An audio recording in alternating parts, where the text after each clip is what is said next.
এলাকায় কোরআন তেলাওয়াত হয়, সে এলাকাতে আল্লাহ তাআলা বিপদ আপদ ভালোবাসা মঞ্জুর করে। তো সেক্ষেত্রে আপনারা সবাই ভালোভাবে নজর দিবেন যে মাদ্রাসাটা আরও সুন্দরভাবে গড়তে পারি, ভালোভাবে ছাত্রদেরকে মেহনত করতে পারি, ছাত্ররা যাতে এখান থেকে আপনাদের এলাকা এবং মাদ্রাসার সুনাম বয়ে আনতে পারে। এই তো এখন আমার মাদ্রাসা থেকে কোরআন তেলাওয়াত করবেন মোহাম্মদ বাহাউদ্দিন।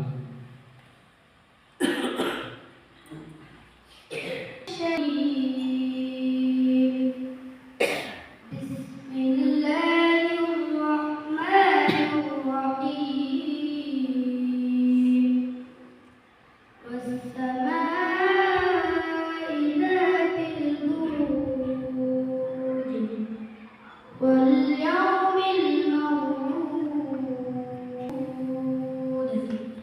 النار ذات الوقود صدق الله العظيم মাশাআল্লাহ। এখন আপনাদের সামনে মাদ্রাসার বিষয়ে কিছু কথা বলবেন আমার সাইদ আলী।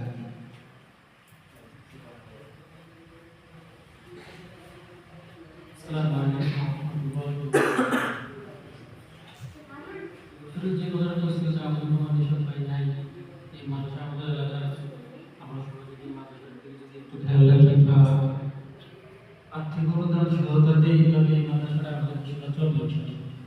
আর এখানে বাচ্চারা কোরআন তেলাওয়াত করে, এটা আমাদের সৌভাগ্যের বিষয়। আমার প্রতিদিন আজান কোরআন তেলাওয়াত করছি, আলহামদুলিল্লাহ, এটা আমাদের ভাগ্য। এখানে প্রতি বছর বছর আমরা হাফেজ তৈরি হওয়া, আলহামদুলিল্লাহ, আমাদের জন্য একটা বড় বিষয়। আমাদের জন্য